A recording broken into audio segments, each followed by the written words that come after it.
please mute to avoid background noises. So I think the first thing we're going to talk about is the new order, and I've got a summary here, but I believe Ed is on and can maybe, I think let Ed maybe walk us through the new order and then open it up for any questions or comments. Oh, you had a summary, or do you just want me to do that? I can read a summary if you want, or just let you do it. Which would you prefer? I want to hear your summary.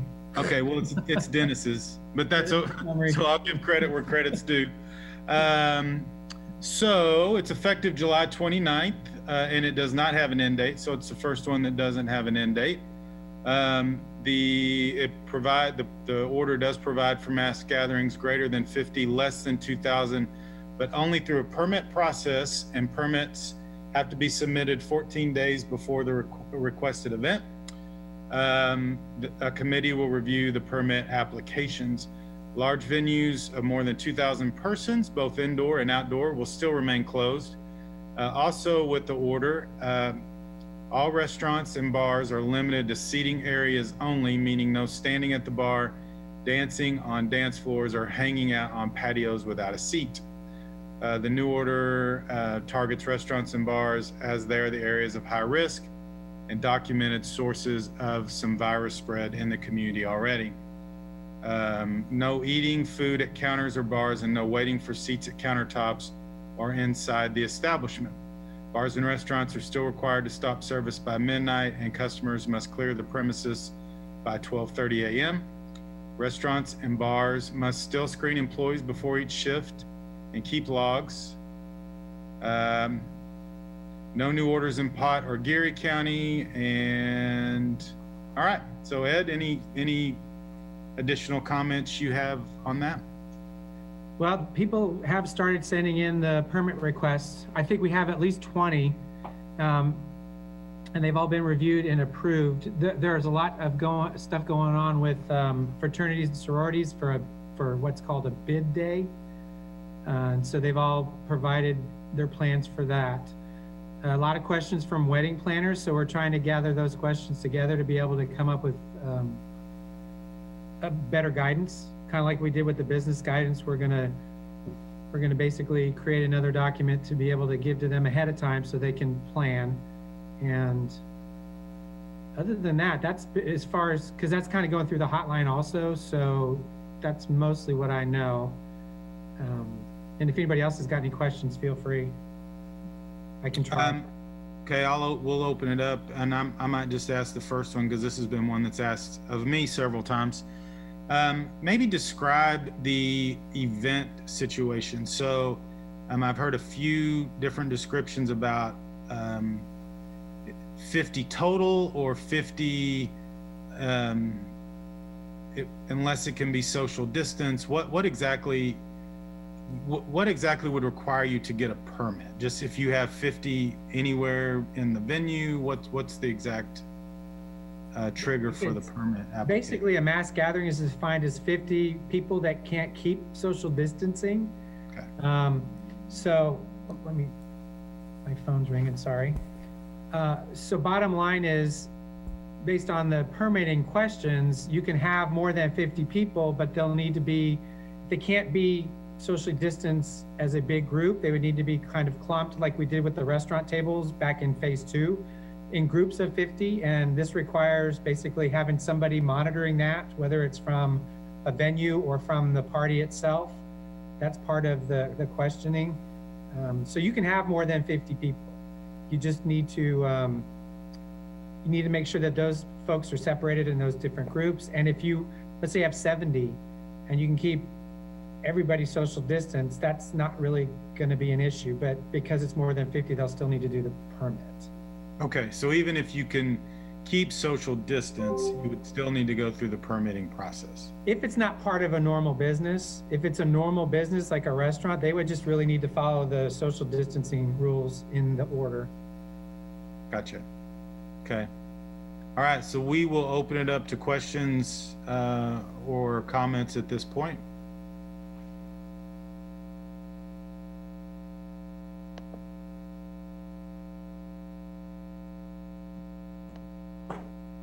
Okay, Dennis, you you unmuted.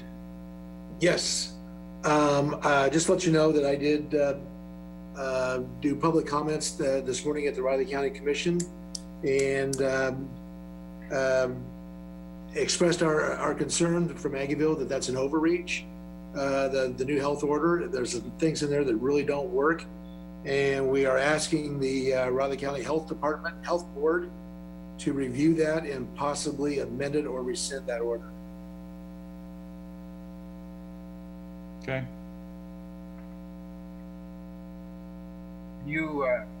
This is Mike. Dennis, can you explain which pieces are troublesome for you? Sure. Well, you know, the limitations on how people can be served, and seating only, and then the whole dancing thing. You know, they're calling that just at this point. It doesn't seem to be that this is really a driven thing by what's going on. It appears it's a preventative thing because the university is putting a little pressure on and wants to make sure that things don't get worse. And that's right now, where we were under order number 15 is pretty restrictive, but everybody kind of figured out how to get by with that and are willing to do that. But this new one with you can't even order at the bar. Somebody's got to come kind of take your order. You can't be moving around. It's just it's counterbalanced to everything that those businesses are about, and these businesses will have trouble existing under this new rule. And so we would like for them to review that. Thanks, Dennis. Thank you. All right, thanks, Dennis. Any other comments or questions?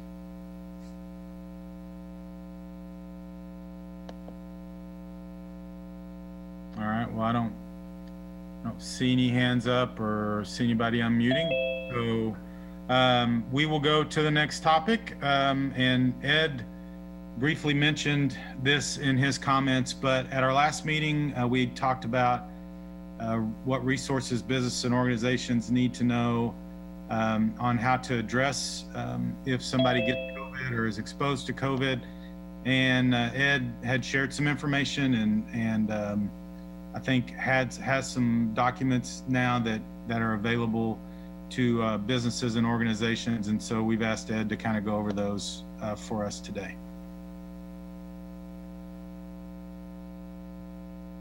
All righty. I started off, I think at the end of the last meeting, that this is the document I said I would send to everybody.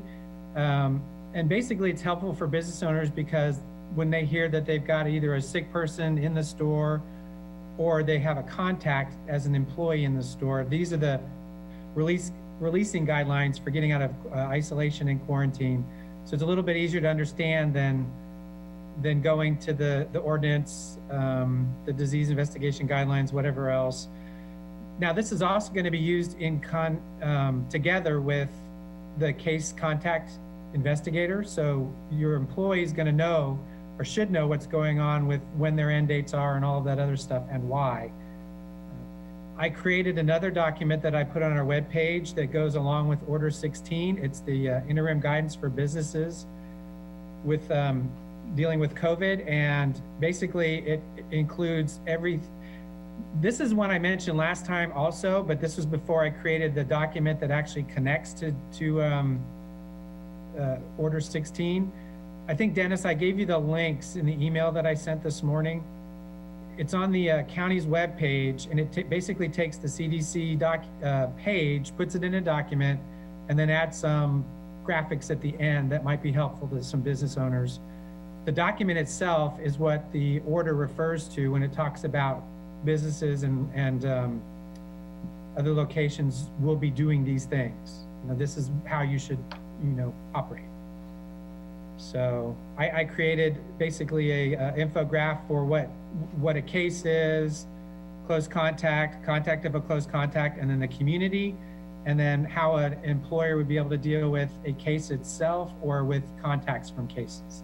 Those are two different things. And at this point, that's what I've got. Okay, Robin, I think you have your hand up. Yes, I want to just comment, Ed, that infographic you created has been very helpful to us at Pawnee, especially in getting clarifying language around the issue of what a case is and what a close contact is. So thank you very much for that. And then my question is, how does the health department see the House bill, I think it's 2016, that went into effect today, that applies different regulations onto contact tracing? How do you see that affecting the work of Riley County Health Department? Is this the one where they talk about not being able to get information from third parties? That's right. This is the one. It articulates the voluntary nature of a person's participation in contact tracing. It's gonna cause us issues. A lot of times we get our contact information from a person who believes they've been exposed to somebody who's a case, and that person is not mentioned by the case as a close contact. So there could be some people that are going to get through. I don't know I don't know exactly what they're doing with the contact tracers and making this start today. I honestly don't know how that status is working. I know we know about it, and I know that that's been an issue that we've had to kind of figure out what to do with. Mm-hmm. We're hoping to be able to get as many cases to understand what a close contact means, so they can think outside of just who they might have met at work, and really who they were within 6 feet for longer than 10 minutes. It's not easy for people to remember these things. It's like when we have a food outbreak and we ask you what you ate 2 weeks ago to find out when your incubation period started. So it's not an easy thing, and we don't blame the contacts, but basically that law is tied our hands in a lot of ways. I can't just go to an employer and say, who was on shift that day and were they in the same area, which would help me not have to close them, or at least not as that would have to go home. Once we kind of know what's going on, there are ways to jog folks' memories. You know, when I find out from the employer what happened without knowing the names of the cases, sometimes the situations give us clues as to what was going on that day, so we can use that information to talk to the case and say, do you remember when you were in the room with this person who I'm not allowed to name because I'm not supposed to know it? They might be able to give me that information, or at least who it is, or be able to give us permission to talk to somebody else about it. I think that's the best thing, or the biggest thing that we can do, is make sure that if we can get information or permission from the case to go deeper, that should still meet the requirement of the new statute. Okay. Thank you. Sense? All right. And if you want to go back through your document, I've got that link up now. I don't know if you want to walk through any of that. Sure. Do you want to go back to that first one you had there with the Case? Yes, this one. So this one here basically explains the different levels of who's, you know, from somebody having the disease, which is the case, all the way through the community, which could be anything because we don't know their status. But it defines close contact and possible contacts. And basically it gives a business owner an idea of what they should be doing for each level. And then the next one is what they should be doing if they have a close contact in their establishment. And we added the symptoms of COVID on each one of these because, you know, sometimes we talk about symptoms of COVID, and from the very beginning, we kind of started with 3, and it got bigger, the list. and as of recently, as of 2 weeks ago, they added things like coughing and sneezing, and right on here, the diarrhea with no other more likely diagnosis. That's something else to consider. But we borrow lots of stuff in public health. So we did get some other people giving us ideas on how to do this. And this is if your employer's specifically sick, him or herself. And again, we added the symptoms so you're better able to have that in one sheet of paper instead of going back and forth and looking for it. And then that last one is the one that we showed before. I think it was somebody from the chamber suggested defining what afebrile meant. If you look at that, it says for cases, it says afebrile and feeling well. So I basically just put in here no fever. That's what that means. Not everybody's going to know that. So that was a good catch, and it was easy to fix. So we're hoping that as we go, and people are asking questions, we can use those questions to make the wording more understandable to more people. So, and I think, and the last page is just a filler because for whatever reason, my Adobe Pro will not let me remove that page. So if anybody has a better Adobe Pro, I can send it to you and get that page gone. I've tried for many, many times, and the definition of crazy is just that. Oh, and this is another thing that I put in here for business owners, because this is a really long document and not every part of it is required, because it says things like in this number 1, encouraging sick employees to stay home. Well, that's not a requirement. That would be a recommended. So as they go through the document, they can pick which numbers are required by the order basically for them to do. And then if they want to do more, then they can do the recommended stuff. Except for the daily health checks, those are required by, oh, I need to change this to order 16 now, to include restaurants and bars. And Fanny's asking about the link. At this point, I'll send the link when we're done, but the link, it's on the business page of the COVID page of the Riley County. So it's under the business tab. And yeah, as we were looking at this, I caught that I needed to change. As the orders change, I'll just change the order numbers in these documents because those probably will not change much.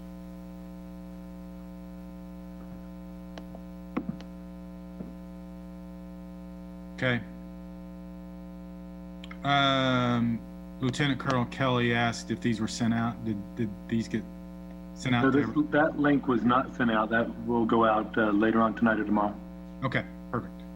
And he answered right as I was asking the question. Oh, okay. Thank you. And I think last week when I first got them, I sent one to Robin because actually this conversation came up in a meeting before that. So I figured these out and I had her look at the first one. And then I sent it to Jason and Dennis and Gina to look at also. And their people had some comments and I tried to make those changes and made them available for their groups. But I will again send out the link here. And if you find any mistakes, please let me know. I'll fix them as best I can. We did catch one typo, unfortunately, once it went on the webpage and I had already sent it to people. I don't really like that. But I didn't see it because I don't know why, but anyway. It's always obvious after the fact, isn't it? Correct. And it's just like, I hope nobody printed this off because colored ink is not cheap. If they do it in color, I'm just cheap. So I don't like it if I make people waste money. All right. Any questions, comments, thoughts? And I'll just say thank you so much, not just for this, but for being available for these meetings and answering so many questions. And I don't know what we do if you weren't on here with us. So we appreciate you. And you're welcome. And I'm glad I'm here to be able to do that. All right. Well, if there's no other questions or comments, we will go on to our next topic. I believe we've had 3 or 4 different school start dates in the last 3 or 4 weeks, but we since our last meeting, I believe the Finance Council deadlocked on their vote, and so that meant Manhattan Ogden schools had to reconsider start dates. And so we've asked Carla to update us on where we are with the schools and their efforts to reopen. And so I'll just let Carla take it from here. Okay. One thing that doesn't change is change, I think is a fair statement for this year. We had a special meeting of the USD 383 school board last Friday after the State Board of Education did not approve the governor's order to delay the start of schools until after Labor Day. And our administrative team brought to us a calendar adjustment that we reviewed and then ended up approving. So the general process is that our board approves a calendar in the spring for the following school year. And so we had originally approved a school start date of August 12th with our teachers coming in starting next week. When we went through the meeting last week, where we landed is with a school start date for USD 383 schools of August 26th, which pushes our start date back 2 weeks. Our teachers, however, are still reporting on their original contract day. Eric Reed, our assistant superintendent, and then a team of educators basically worked through our calendar, crunched it pretty hard to find ways that we could change our calendar to allow our teachers to come in as planned to start training on some of the platform that they would be using this year in regards to Canvas if we're teaching remotely, or for our students who are learning remotely. We're all using one platform this year, talking about what that online component could look like, talking through the different safety protocols, and doing all of that sort of front end professional development and training for our teachers on that front end of things so that they feel as prepared as they can for students to come back a little bit later. For us, it does not really impact where our end date is going to be, the way that they were able to work the calendar. I think our students now are scheduled to get out 2 days later than what we originally were. It moved some stuff that weren't student attendance days, made them student attendance days. For example, our students typically would be out of school the entire week of Thanksgiving. Well, now they're going to attend school Monday and Tuesday of that week. So there's a few adjustments within our calendar that way that keeps our kids more consistently in school throughout the school year, but allows the teachers to come back and have that front end training before we bring students back. We have not, let me think through. We have not firmed up necessarily what our first day of school will look like in regards to whether it would be in person or hybrid or remote. That's probably something that will be discussed next week at our school board meeting. Our next meeting is next Wednesday evening with a work session at 5:30, where we will be going through draft 2 of our reopening plan. So the first draft that we had at our last regular meeting kind of went through the skeleton of what we're doing, what choices parents have, that parents would have the choice of their students learning all remote or learning on site. And it didn't have a lot of the details fleshed into it. And basically that team, or all of the teams, have continued to work in between that time, so that at the next meeting that we have, there will be more details provided as to what school is going to look like. Registration is open right now for online registration, meaning you can go to the USD 383 website and register your students. And we're hoping as soon as parents feel like they've made a decision about this is what we want to do for our student, that they'll go ahead and make that enrollment and do that registration. They don't have to have it done until the 12th of August. We're holding it open until then. But the more information that we have about what our families are wanting to do for their students, the better. It allows us to identify out how many students are wanting that online option, so that we can have teachers identified for that population, so that we can make decisions like at the high school or secondary level about electives for the online learners.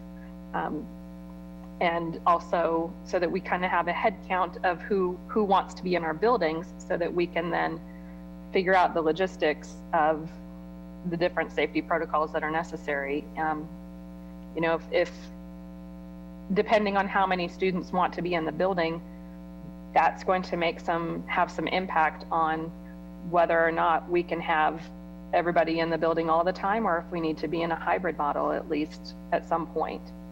So we're working on a lot of different options all at the same time, and we're working pretty long, hard hours. Or the administrative staff and our teachers definitely are working hard to figure out those things. I think that's the short end of a long story, but I'm happy to answer any questions that folks might have. Okay, thanks, Carla. Any questions or comments?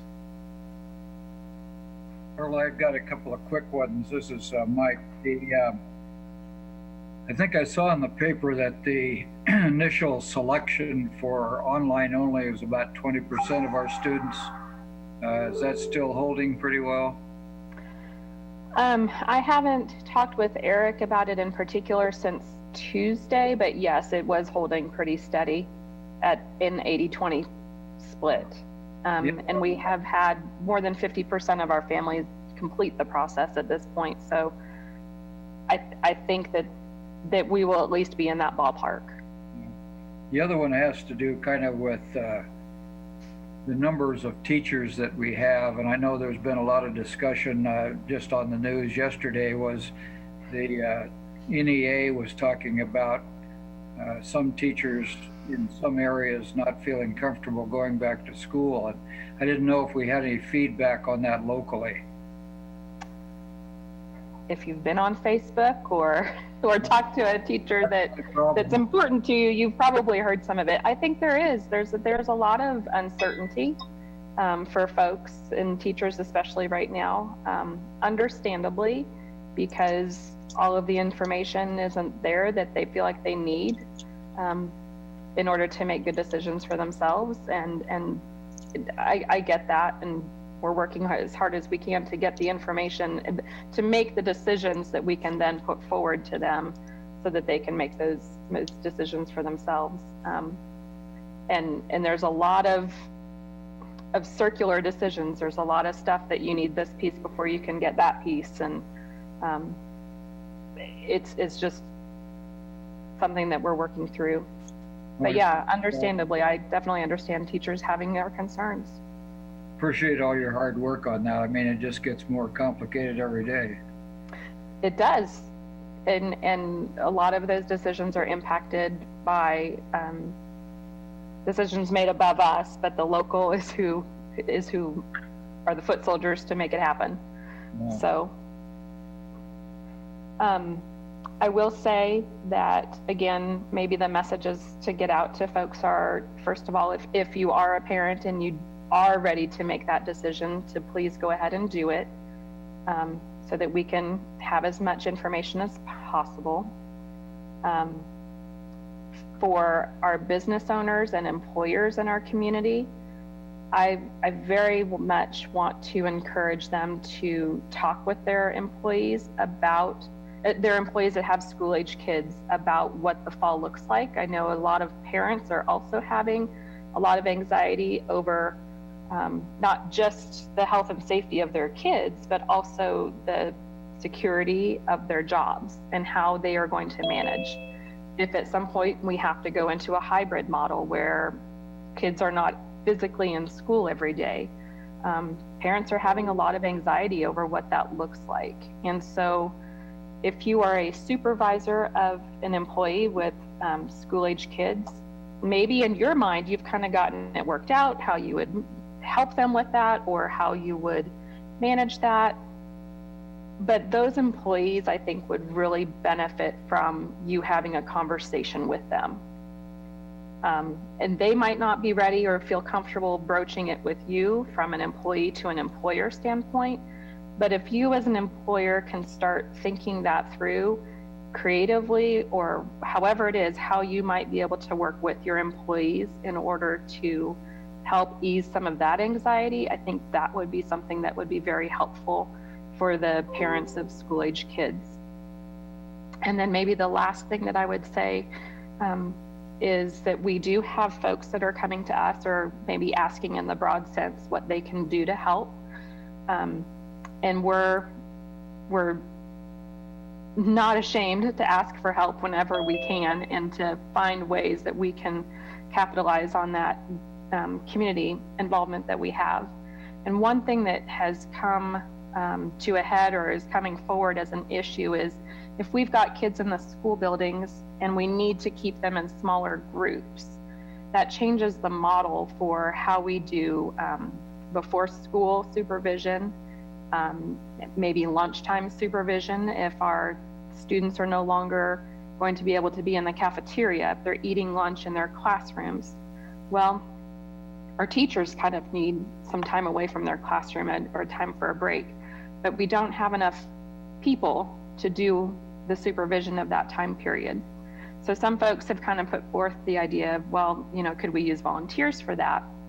And on the one hand, volunteers are wonderful, and we don't like to turn volunteers away under normal conditions, but at the same time, we're really trying to be cautious about who we have in our buildings and keeping a pretty tight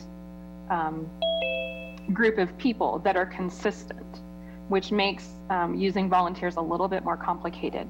So one way that we're looking at working through that is, you know, if there's people who typically would think to themselves, I want to volunteer, we would love to have you, but we would love to have you more as an employee.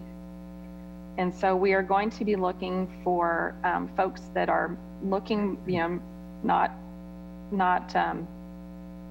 all the time, but on a consistent basis, who would be willing to come in and do before school supervision or lunch supervision to help us keep our groups of kids in those smaller groups. And if people are interested in exploring that, then they would just need to go to the USD 383 website and click on the employment tab. And then that would take them into that area. I think that's one of the areas that we're going to need help with, is keeping especially our elementary school kids in those smaller groups with supervision.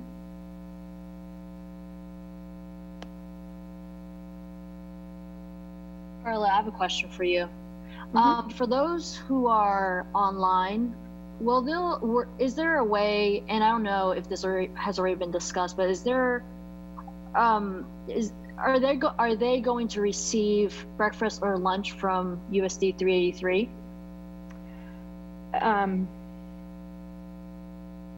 The answer to that is I don't know completely the criteria of it.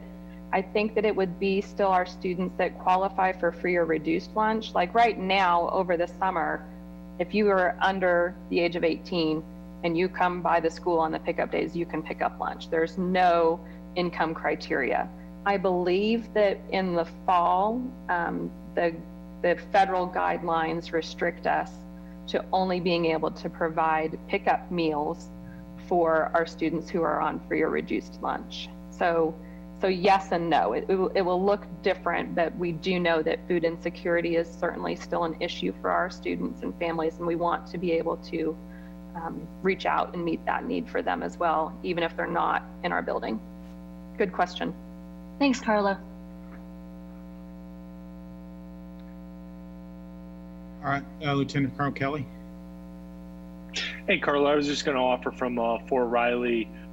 We've had some conversations so far with 475, which, given that, you know, we're a larger part of their student body, and they have several schools here on Fort Riley, but we are working with the district staff to set up at least for a Zoom meeting just to talk. Oh, are you guys hearing me okay?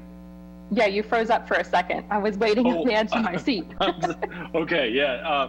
So we are looking, or talking to the school district board, the 383, the district office, not the board, about setting up a similar call for Fort Riley, just to make sure we have that open channel of communications. And so I was just going to offer, since we are a big chunk of your population as well, please let us know if there's any coordination, if you need any contacts with our public health department with 475, that was one of the big points of discussions is, for the military kids that would be getting tested at Irwin, how are we doing the contact tracing and all that? So I just wanted to offer that to you.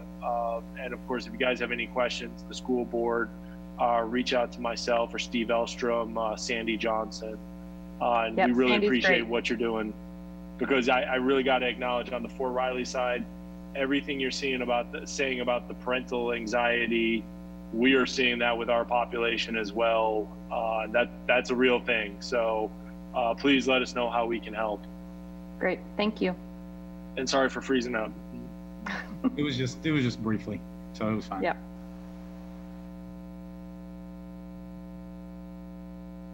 All right, any other questions or comments? Okay, Dennis, you unmuted. Did you have something? Oh, I was gonna give Linda a chance maybe to update everybody on K-State and what they're doing. And I know the president had a letter or an op-ed in the newspaper this week. And so, and you all are about to get to some decision points. So maybe kind of give us a brief update on where you guys are. Absolutely.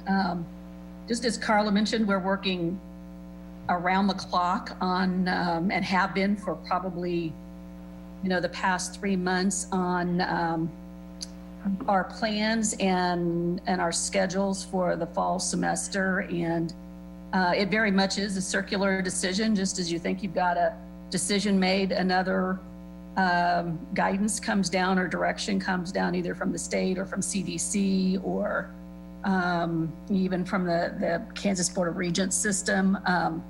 But we are getting our plans and we're ready. We made a decision last night in looking at the latest trends in Kansas. Even though it's up slightly, it's not up as much as it has been. We continue to watch it, but we did make the decision that we will move forward with the plan that we had established for bringing students on campus for in-person and online classes. And it's what we were originally planning. From what we know today on the cases, it will not cause us to go all online to start with. But we will do what we were planning. But that plan does include, and it always has, a hybrid version of the class, because we're very vigilant about the social distancing and having to take some classrooms offline because they just don't meet the requirements. So that's what we've been working on, is how do we schedule all these classes. We do have some students who want to take classes online. They don't want to be in the classroom. We have faculty have that concerns, and some want to teach only online because of concerns they have about the health. So the scheduling, we're really fine tuning, and we're ready with that to accommodate everyone's needs, to be both in the classroom as well as online. We're establishing the trigger point. So if all of a sudden the cases start to increase again, when we would start to shift and go back to just online. At that point, students are going to be here in Manhattan. They'll either be in the dorms, they'll be in their apartments or in their Greek houses. But it would just be a matter of, if we have to, that they could go online at that time if the cases pop up where it's a situation where we think it's safer for everyone to be online. We are working out, so we'll do contact tracing. We're working out with the Riley County Health Department that we do the contact tracing on students who live on campus. Our testing will be of students, or people, faculty, staff, and students that show symptoms. We'll do a little bit of surveillance testing as well, just to kind of a check and balance as to what's going on, but we're not testing everyone. I know some other universities have done that. CDC doesn't actually recommend that because it's only good for that point in time. The minute that person goes out into public, they could be exposed to something. So we will continue, and we're very sensitive to the anxiety, not just for students, but all of our staff and employees, and have programs to work with that. And supervisors are being trained to help watch for it. In addition, we are, working out and encouraging people to continue to work from home, even though more of the buildings will be open on campus and more people will be in the buildings because of students being required to go in and out of some of those buildings. We're still encouraging people to work from home if that's what they want to do. And I'm trying to think if there's anything else. Those are just some, it's the whole housing and dining system has to be redone. So it's box lunches, keeping people social distance from where they eat to, how they walk on campus. We're getting signage up that says, these are the doors you use to enter the building. These are the doors you use to exit the building. Here's where you walk in the hallways, on the sidewalks. So all of that's pretty much in place. So we're as ready as we can be for everyone to come back. And you're starting to see them, apartment leases start August 1st. So I think you can already see them in the grocery stores and population starting to build up. And they'll start to move into the apartments, in the residence halls. We've staggered the dates so we don't have everyone trying to move in at the same time. Again, to kind of to work with the social distancing requirements. So we've staggered their dates starting August 9th for moving into the residence halls. And I think those are the key elements, unless somebody has some specific questions on anything. We're still working through football. Big 12 has not made any decisions. Obviously, there's a lot of angst going on among lots of states and lots of universities. Some have announced their plans. Big 12 is still taking a look at what's going on, what's happening with players in different sports, whether it be college or professional. So that's an area that we're still focused on and trying to be ready with decisions as we know more about the Big 12. And we'll continue to work with Riley County Health Department on what we can and can't do as it relates to football. Okay. So there was a question on the chat about what are the Greek house plans? Is that for moving in or? Kelly, can you get on or either? Hi, yeah, sorry, I'm kind of in between things here. Just curious, what the sorority and fraternities, what their plans are. This is typically kind of, rush time for both of those. And, just kind of curious if they're looking at, doing, rush and, what kind of policies they may be having, in regards to, everything. Thanks. They're independent from the university, so we don't have all of their plans, but obviously we stay in close contact with them. A lot of them are getting direction from their national organizations. They've had to change their entire, what you would call rush or the bid process. So I was glad to hear from Ed that they were getting their permits in for what they need to do for having their gatherings of people that could be larger than 50. But they have to come up, with the plans in their house for how they are keeping people separated for their meal service, their sleeping dorms. I know they're working out their plans for quarantine and isolation, checking symptoms. But most of that's coming directly from either their national organizations or their advisors. So K-State doesn't get involved in telling them what they need to do because they're separate organizations, but they're definitely taking it very seriously, and particularly their advisors and getting their instructions ready for students as they come back to not only help keep themselves safe, but to help keep everybody in the community safe and healthy. Linda, some of the schools back east have designated that all their freshmen are going to live on campus and the others would not. Have you got any policy in place along those lines, or does everybody get free choice? No, it's been free choice. When I was in school, freshmen were required to live in the residence hall, but that changed years ago when there were more students wanting to live in the residence hall than we had residence hall space. So So, so there's not a requirement for the freshmen to live in the residence halls. I think we've got the residence halls. Again, the residence halls are going to be reduced capacity because of the social distancing. But I think we're fairly close in what the residence halls will be able to accommodate. And the students will be going through, we have training set up not only for students, but faculty and staff on, it's every Wildcat a Wellcat, that's going to walk them through what the their responsibilities and their pledge for wearing their face masks on campus, maintaining and following the social distancing guidelines. We're going to have hand sanitizer everywhere. Keep reminding people to clean those hands and to practice, those behaviors. So it's not only protecting themselves, but the people around them. So there is a very extensive training program that we're putting everyone through, some training that they'll watch some of the examples on a video, and then it's just some in-person training. They'll each be getting, a mask and a little kit with some hand sanitizers and, some additional information about watching for symptoms and what to do if you have symptoms, how you contact LaFing, if you need to be tested, if you have any questions about, the COVID itself or what you're supposed to be doing, as well as if you just need help, if you're just totally stressed from what's going on, who you can talk to. Okay. There's also a question about what exactly does reduced capacity of dorms mean?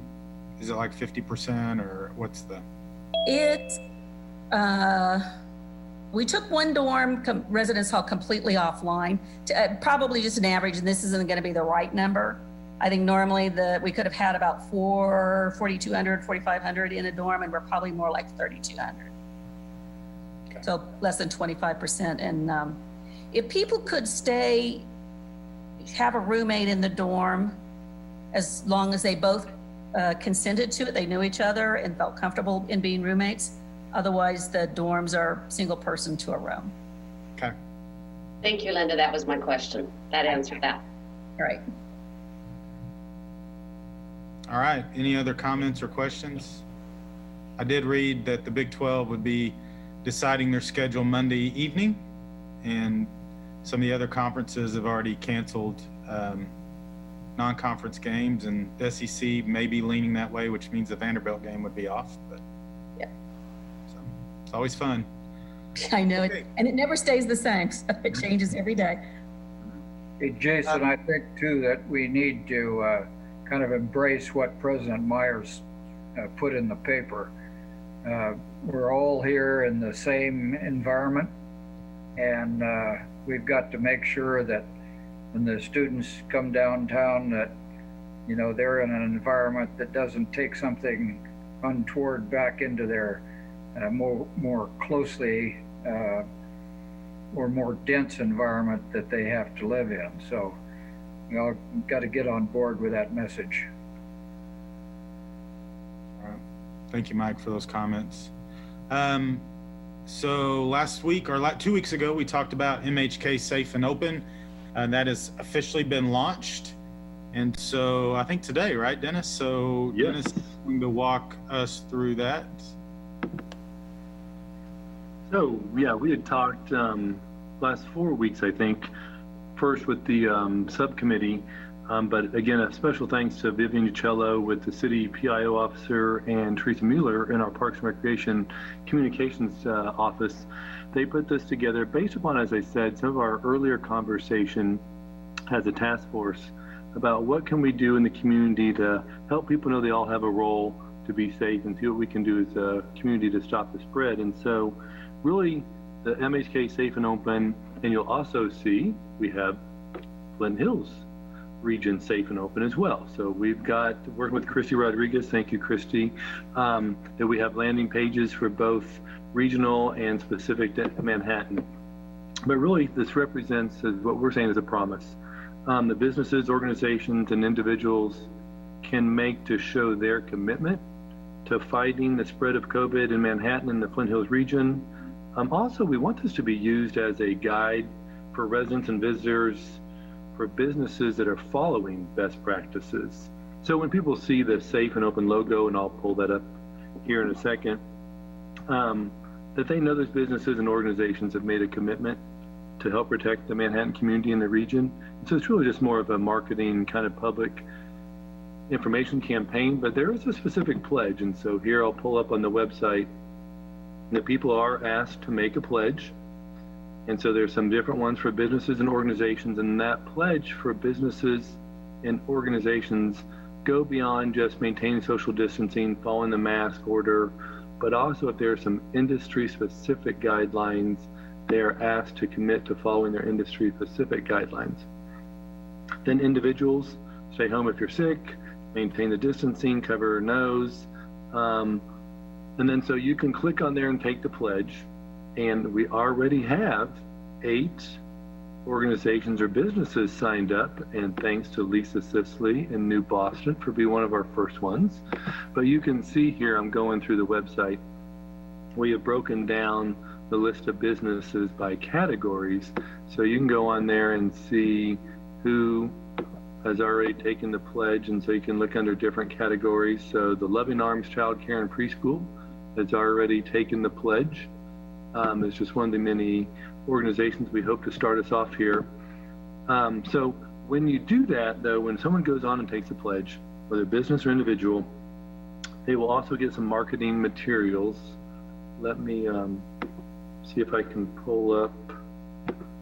Here's some of the graphics that we have for this. There's one that says the Flint Hills region, so people will get a decal or sticker they can put in their window, car, home, business.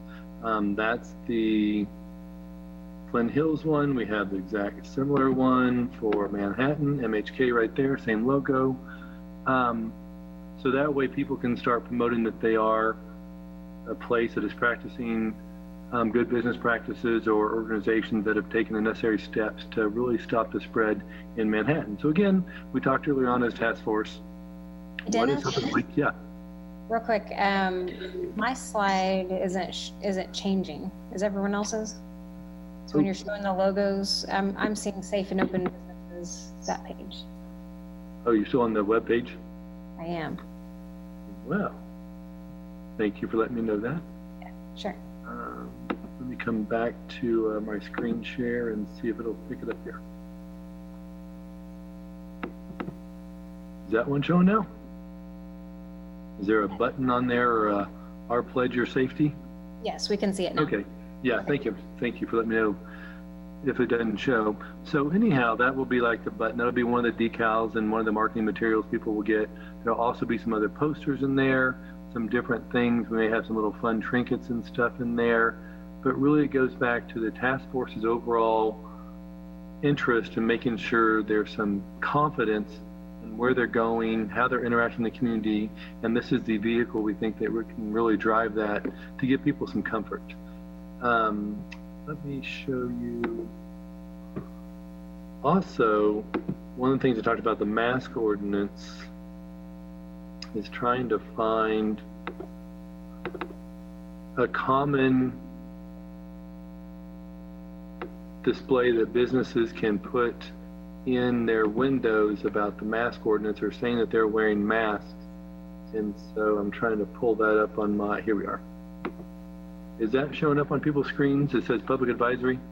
So that is one thought that is part of this initiative as well, is how can we get the word out? So whenever you're walking through a business district, instead of having the homemade signs about masks required or whatever, here's one thought that we'll have a link to on the webpage for Safe and Open, and some others that's on the city page right now, but really just letting patrons know across town that we do have our City of Manhattan ordinance, and that way people can have a uniform display if they want to about the face requirements before all the students come back and we get into the hum of fall activities.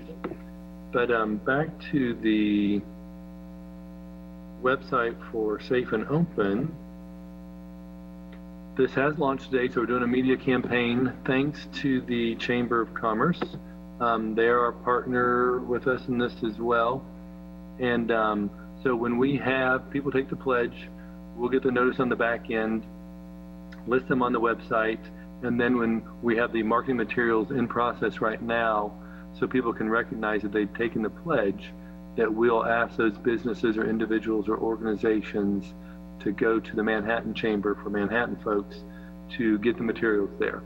So that way we can save on some of the mailing costs for distribution. But I appreciate the Chamber being a partner in this. And then you'll also see, if I can pull the website back up, then we can list at the bottom, even some of the partners. It says our partners. This is just kind of the initial group that we can still add other partners at the bottom, or maybe start putting the logos of those who take the pledge on those appropriate business sites or on our list of industries. So really this is just a commitment for people to encourage social distancing, limit the number of people allowed, individuals, again, clean hands, do the self-screen. And so while we've officially launched today, we hope to see a lot of interest across the community. We'll ask different business groups from DMI and Aggieville and the different chambers in the region, since we have the Flint Hills connection, if you would encourage your members to go on to the website, evaluate if they're committed to the pledge or not, and sign up for it. And then, like I said, we'll have the marketing materials to support this. So hopefully you'll start seeing a lot more of the decals and the different signs across the communities or the 3-county region for this effort. So I'll leave it there if there's any questions, but we're underway. And I said we have 8 organizations or businesses that have already taken the pledge. So Dennis, real quick, could you show them what the Flint Hills Safe and Open looks like, the graphic? Is that showing?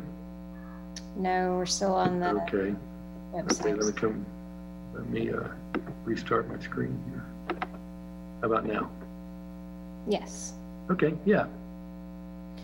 Yeah, so this is a work in progress. So I know with Flint Hills Regional Council, there were several that were on my board, multiple counties that go even beyond the 3 that's made up of this task force that were interested in participating in this, from Chase County, Morris County, Potawatomi, Geary. So I think this could actually just continue growing, which I think is going to be a good thing. So from a logistical standpoint, what the goal is just in the first few days is if you end up taking the pledge, you can print this out on your own and use that. And then materials will be, we'll be communicating the logistics on materials from throughout the region here soon. But for the time being, feel free just to print it out and go ahead and take the pledge, and it'll populate which type of business, and individuals can take this as well. So anyway, just more details to come, but I appreciate Vivian and Teresa's efforts. They have been working really hard, and I think this looks great. So we appreciate it. Great, thanks. Yeah, they did a great work on this. And so we do want to back to how we show the mask ordinances in effect. We'll have that information for the chamber that people just print out that graphic now. I'll send out a link to that graphic alone to all the task force members. We do have it on the city website on our COVID information right now. So we do want to try to help. I think people were wanting to see some uniformity about how people are communicating. And so hopefully through this effort, we can get some of that throughout the community. Any other questions? Dennis, I have a question. Yeah. This is Dennis Butler. So on the sign you were just mentioning, the mask ordinance required, most common, I would say, issue or conflict we face when we receive complaints about masks is folks that claim an ADA, medical, or mental health exception. At first glance, I love this sign because it's simple, it's not busy, and it's, I wonder if we could include, maybe in smaller font, somewhere on there, that messaging. So business owners and others who want to patronize businesses know that they are welcome in a business if they have an ADA medical or mental health exception, which is in the ordinance. So that's my question / suggestion. We will definitely consider that. As you know, I think you've been on some of the discussion. You're right about how, to what extent do we go to understand someone's disability without getting into some of their personal information. And so I know there's been a fine legal line about how businesses are interacting with customers. I know the general solution has been if someone is claiming that they have a ADA or a disability or something that would prohibit them from wearing it, there is also other service delivery options that the business can offer, from takeout or other, however their business is structured, to make sure that the customer is still getting served.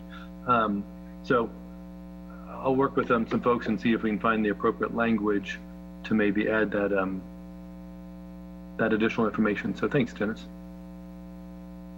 If I could just follow up with one comment, I think that's a great suggestion of maybe having a couple of different signs, maybe leave this one alone, but have a second sign if it's a business that does have service delivery options or capabilities. They could also put that in the window so people can see that and know that, well, it's really up to the business to decide, but at least people who show up and don't know what options they have with that particular business, it would be clearly posted that we would rather serve you another way than have you come in without a mask. I don't know how you word it. That's not the most delicate way, what I just said, but I think you understand my point. Yeah, we've had lots of conversations about that, particularly ADA, how we work with that. So thanks, I do understand that spirit.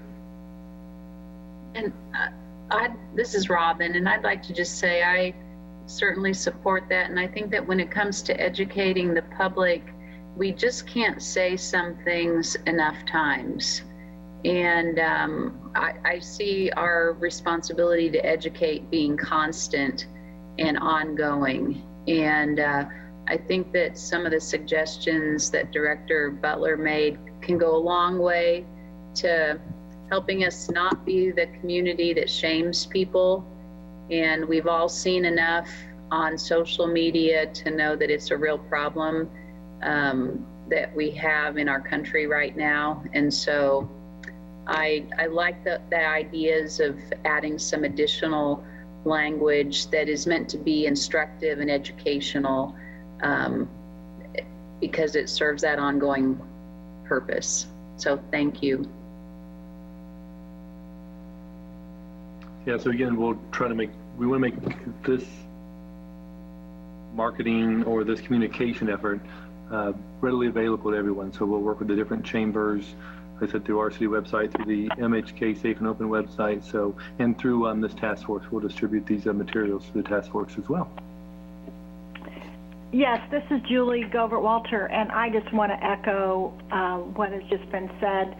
I was talking to a group of seniors, a small group of seniors and caregivers within the last week, and we were talking about masks. And what was indicated in that discussion, I think it was among some of the younger members, but they would like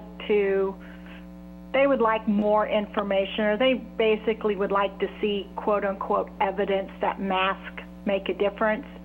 I think most of us on this call know that from our research and just knowing what we're finding out through our different sources.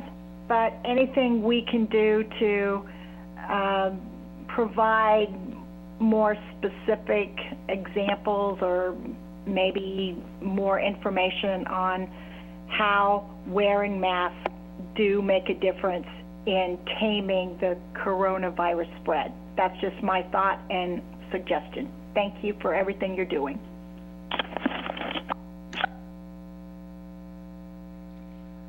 Great.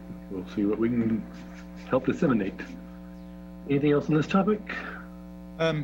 So Dennis, this maybe is a link from this to the next topic, but and I hate to spring this on you without talking to you about it first, but I know there's some discussion, and I've received a few phone calls about the city sending RFPs out for a PR campaign. Can you just tell us where we are in that process? Yeah. So yes, a parallel effort underway by the City of Manhattan as well is that we did put out an RFP mostly to advertising agencies and firms to really give us a more targeted but yet holistic way to communicate different things going on to help people comply with the health orders, to help people understand about our City of Manhattan ordinance for masking. How can we target K-State students, Fort Riley folks, K through 12 folks, parents, the elderly community, whatever it may be? How can we do some segmented targeted marketing to really get a public information and awareness campaign? So those were due, the RFPs were due last Friday. Our internal review committee has been going through the proposals, and we should have an announcement hopefully tomorrow about who we will select for that process. So we had a good response from local as well as statewide and even some other neighboring states. Businesses are interested in that RFP, and so we'll look to execute that. We do see that campaign, whatever comes forward, complementing what this Safe and Open has already started. I think we've got some good work started here, but you'll see a lot more. We need some more effort on media buys about digital effort and advertising and communication. And even, I mean, we're envisioning a campaign as big as doing billboards, advertisements, radio spots, a lot of the social media for the different targets that we want to meet. And again, as we said, we want to segment this out so we really have maybe a tailored message to different audiences. Like I said, maybe Fort Riley, K-State students, they all receive information in different manners. And so we really wanted to pull in some outside expertise from an ad agency or a marketing firm to help us do that. And so we hopefully will launch a lot of that within the next 2 to 3 weeks. Okay, thank you for that. Some of the recent news, we've heard a lot about Spark and the funds that are available at the county level for recovery, and the county hired a consultant and they're working through that process right now. I know there are a couple of county officials on the phone, but I'm going to ask Dennis maybe to start this conversation and just talk a little bit about the eligibility requirements and how some of those funds are being used. Yeah, a couple of, my hat's off to the county folks, because the way the federal CARES Act money is being distributed is to the states and then through the counties. And so here in Kansas, the CARES Fund is also known as a Spark Fund. It's kind of transferred down to the state. The state has a Spark program, it has an acronym, and then they are working directly with the counties to help manage this process some more. And so as Jason said, Riley County has secured some consultant help on this, as well as Pottawatomie County, and I'm not sure if Gary County has or not.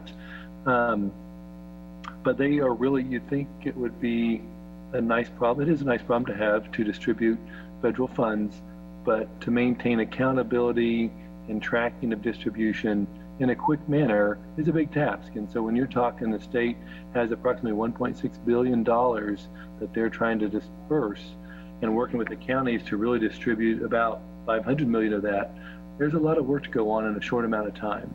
And so the counties have deadlines from the state. Lyle Butler, we had on here earlier, as the chair of that state Spark task force.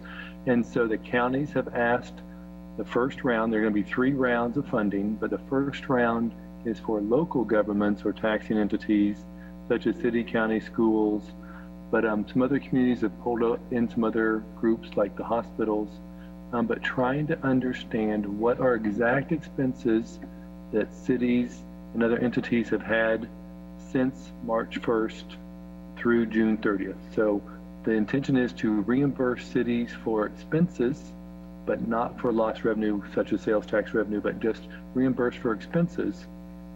But then also, what are some future plans between July 1 and December 30th for which cities and other entities see using or needing funds for going forward? So it's a... Dennis, did I cut out? just for a minute. Can you just go back to your last sentence? Oh, so the counties are collecting data from the school districts and the towns or the cities.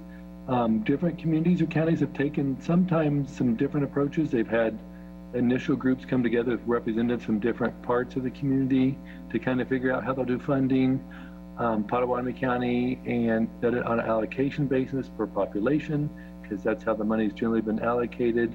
Riley County is kind of taking a more holistic approach and looking at different requests from places like the hospital to make sure that we're addressing some community needs.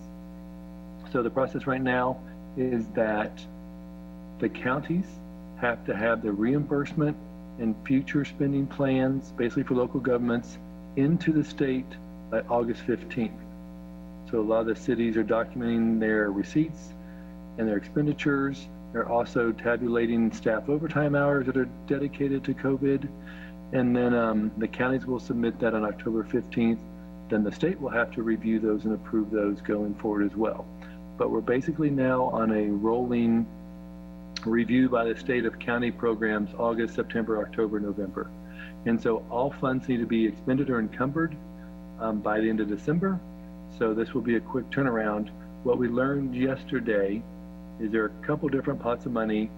The State Department of Commerce, Kansas State Department of Commerce, is looking to create their own grant program for businesses if they've had business loss or other impacts due to COVID-19. So the State Department of Commerce is looking to do their own grant program. Individual counties and cities can also program spark money for grant programs, not loans, but grant programs.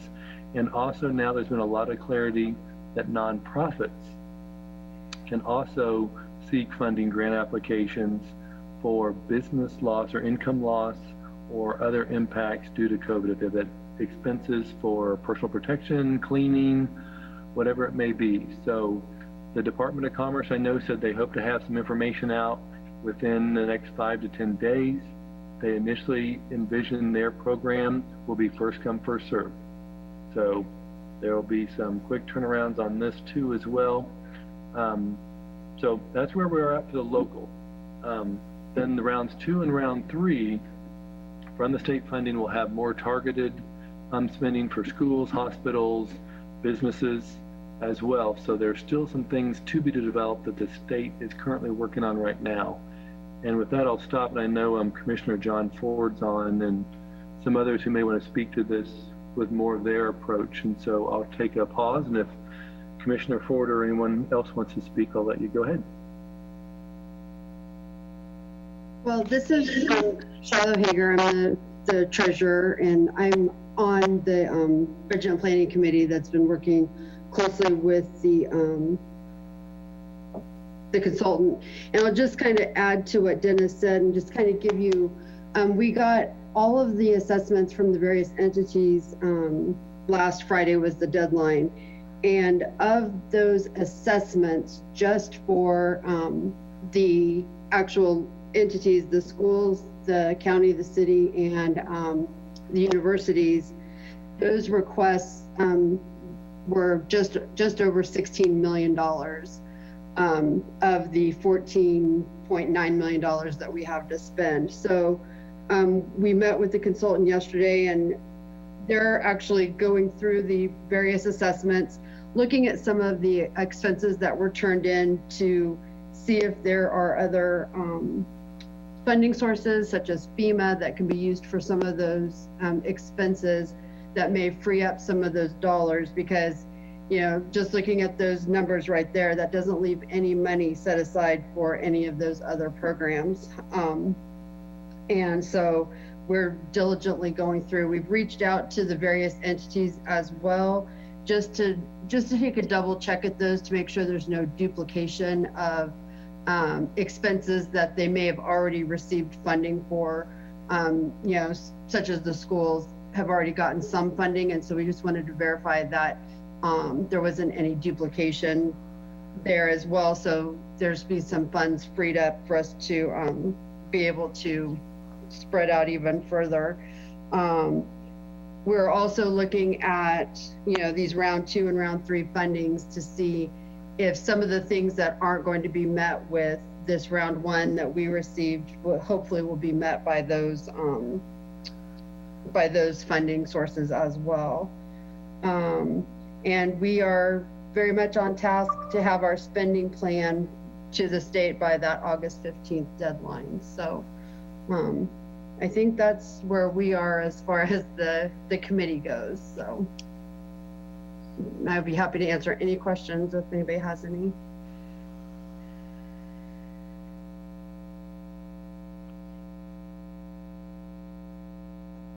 Okay, any other questions for either Shiloh or Dennis? So I might make a comment here. We found out, the chamber and some of our partners, we found out last week that some of the counties are setting money aside for business grants, as I think Dennis talked about, including maybe Pottawatomie County, and I haven't heard that officially yet, but Yes, Jason, this is Kara. Yes, they are. yeah. So there will be businesses in Pottawatomie County, including Manhattan in Pottawatomie County, will be able to make application for direct assistance from Sparks funds. We put in an application pretty much just as a placeholder because the deadline was Friday, and because the need, as many of you know who are in business or work with businesses, the need is great and is only going to get greater if some of the activities that usually happen in the fall don't happen. So as Shiloh mentioned, there may not be any money there for it, but we certainly think it's worth having the conversation, particularly as it relates to the hospitality industry has just been hammered. Restaurants, bars, hotels, event venues. So, and then daycares, we had some requests for daycares. There potentially will be some funds we've heard in phase 2 that you can apply directly to Department of Commerce. If it's like the original program they had, which was higher, they ran out of money in the first day. So we will try to gather that information as quickly as we can and get it out to our community businesses. But hopefully, as Shiloh mentioned, maybe there's some expenses and that's already been requested that are either duplicate or can be funded other places, and maybe we can get a little bit of money at least for the Manhattan businesses who are suffering so much right now. So I've got a couple comments to make here, Dennis, if that's okay. Commissioner John Ford, Riley County. Keep in mind too that the Senate right now is working on another stimulus package. There are some specific appropriations that are going to come out of that will deal with business, that will deal with public health and hospitals, K through 12 and university, as well as business oriented. I don't know what all the figures are going to be yet at this particular point in time, but whatever they do end up deciding and however that end up going will also probably play an effect to what we can and can't do here. So there's going to be some money laid out for that. Maybe this particular funding wouldn't be good for that, and that'll help narrow it down. But I mean, to be totally honest with you, from my perspective, and coming up with 16.2 wasn't as far over that 14.9 amount that I had originally thought. So we're working from a good spot here moving forward, and we are checking on duplications. We do think that there are several. So I really do think that by the time we get to August 15th, we're going to be at that spot, and we're going to be able to use every bit of that money and not have to send any of it back, and we'll be at that amount. So I'm really, really optimistic about that. So I just wanted to add that in there. Thank you, Commissioner. Dennis, Kelly asked about public library. Did you submit, was that part of the city's? No, actually, I saw that on there, and no, there was not. So I don't know what communication has been directly between the county, if any, and the public library. I do know that the public library did reach out to me and was asking about information about sending in an assessment. Now, whether or not they did or not, I'm not 100% for sure at this point. Okay. Any other comments or questions about Spark funding? All right, well, we're on our last item, and that's where we discuss anything that needs to come up in future meetings.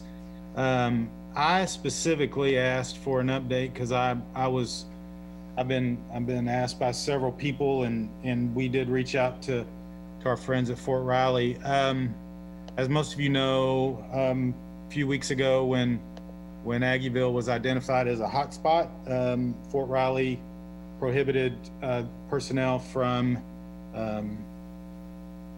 doing business in Aggieville, and so we reached out, and Steve was going to, I think, address that, but he had to get off, so I'm not sure who. Colonel Kelly had to get off. This is Steve Elstrom. Oh, I'm sorry. Yeah, Colonel Kelly had to get off. So Steve or Kelly, I think we're going to address if there was a status on, because it's impacted obviously Aggieville, but also some of our other businesses in Manhattan. But sure, if that's being reevaluated at some point going forward. So I don't have a whole lot. This won't take long, but yes, indeed, the Aggieville restriction is currently being reviewed, really in light of the new Order 16. We see the mitigation efforts that the county is directing for those businesses. And so our leadership is actively reviewing that restriction. It is contained in a July 1 Commanding General's order that does indeed continue until superseded or extended. It does not carry an expiration date, but in fact, we are right now at the division leadership level reviewing those restrictions. Okay, thank you for that information, Steve. Yes. All right, so other topics.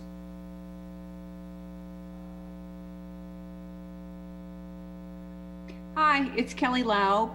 I'm just curious, and maybe Robin, you can address this. But what do we need to be thinking about as far as mental health, goes for our community? Appreciate you bringing that up, Kelly.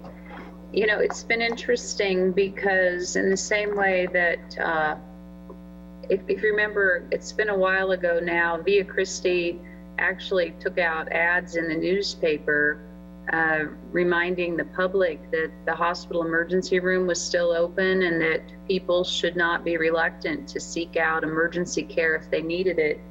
And that was interesting because it says something about just what's happening in healthcare in general, because what we're seeing is that people in general are not reaching out for the services they need, even though we know that there's increased anxiety in the community and that there are increased concerns.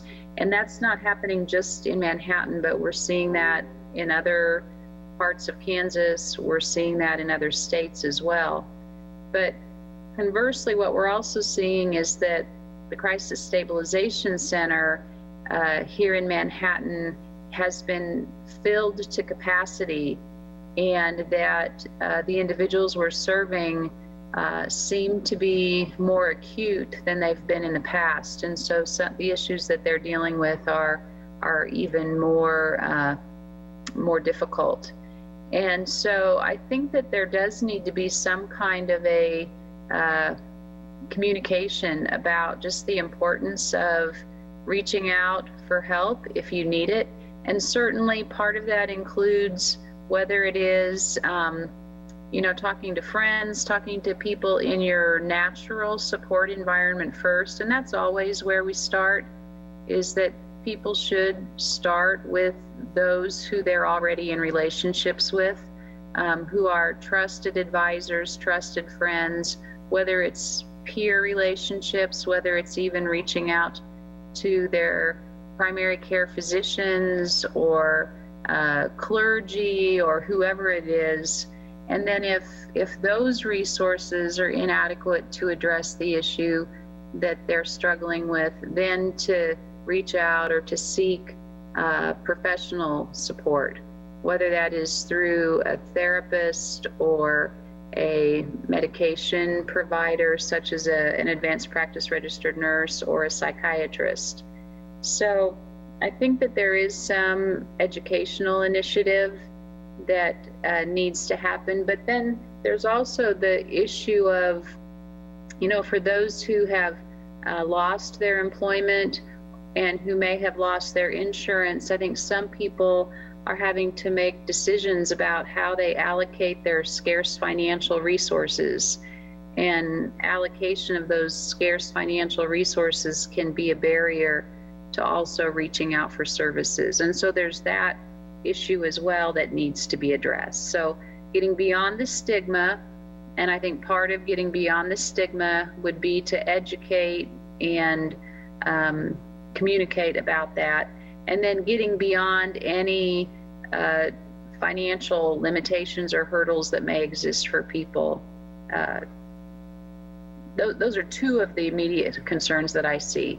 And then I guess even a third concern that I would mention is that I think that many of the providers in the community who are seeing people are busy. And so then there comes a question of capacity. I think that at Pawnee Mental Health, we still do have capacity in our outpatient services, even though, again, we see crisis stabilization services being at the high end of capacity. So I don't know if that gets to the heart of your question, Kelly. I hope it does. Yes, Robin, I just had, also, another inquiry. I listen to a lot of podcasts, and so some of these podcasts, they advertise, as part of their, financial, income coming into it is, let's refer to it as some kind of a telehealth, where they can call, and have, 24/7, they can get matched up with, a counselor. Seems that they have an opportunity, to kind of bounce around until maybe they find, maybe a matching, person and personality and so forth. As, counseling can be so important in that. So I just find, this needs to probably be something really, as a community, I would feel really proud about. Is if in part of this campaign is if we really try to help advocate the importance of the mental health capacity of this and the resources going towards that. I find that in our community it's been really upsetting to see some of these younger, younger than me, people, committing suicide. And, I of course, we don't know what the whole backstory is, and so I just wanted to, try to bring this a little bit more up to the forefront, because I really believe that as a healthy community and a whole community needs to take, into the account, the mental health of it all. And, if we have an opportunity to, use some of these funds that are coming out there, to help, with, crisis management or, things of that nature, that I think that would be it'd be really great, and, a badge of honor, that we could walk away from all of this, knowing that we really tried to put, our wholehearted efforts, not only just in, the financial salvation, but the mental health salvation of our community. So, yep, Thank you, Robin. I appreciate that. You know, one other thing I'd like to mention is that the U.S. Department of Health and Human Services last week renewed their declaration of the state of emergency in the United States. And part of what that allowed for was the programs such as Medicare, Medicaid, TRICARE, are able to continue, providers for those services to those individuals covered through those payers are able to continue to provide services that they hadn't before COVID-19 been allowed to provide through televideo or even telephone. And so, and I believe Blue Cross and Blue Shield of Kansas has also extended authorizations for televideo and telephone therapy services through the end of this year. And so members of the public who are reluctant to maybe go in for face-to-face services somewhere do have access to services through televideo or telephone where maybe they didn't have access to services in that format before COVID-19. And so I would encourage people, if they have questions about whether or not their health insurance would pay for them to be able to receive services from their home, that they should call their third-party payer and find out whether or not those services are available in that way. We're seeing that a lot of people right now are preferring to be served through telephone or through televideo. Not everybody does. There are some people for whom that's not a very satisfactory way to receive services. But for a fair number of people, that is a preferred way to access treatment. Great. Thank you for those comments. Anyone else have topics that they think we should address at future meetings or today?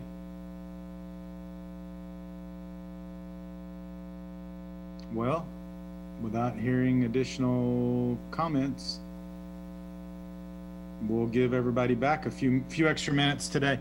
I do think it's worth mentioning, and I don't know if anybody's kept up with the news today, but the passing of Herman Cain, who's probably the most well-known casualty of COVID. And so obviously that's tragic for his family and tragic, and of course, everybody that's passed away, it's tragic, and this brings back to home why this is important and why opening safely is important and operating safely is important.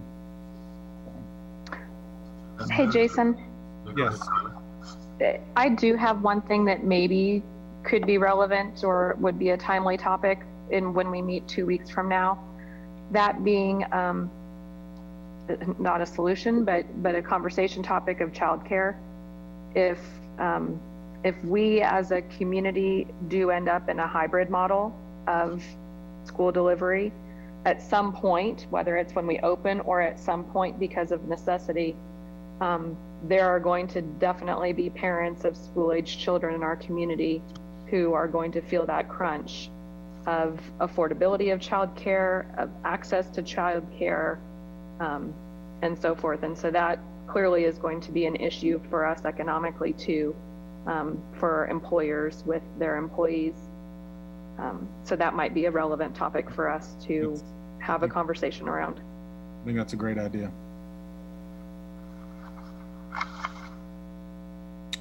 All right.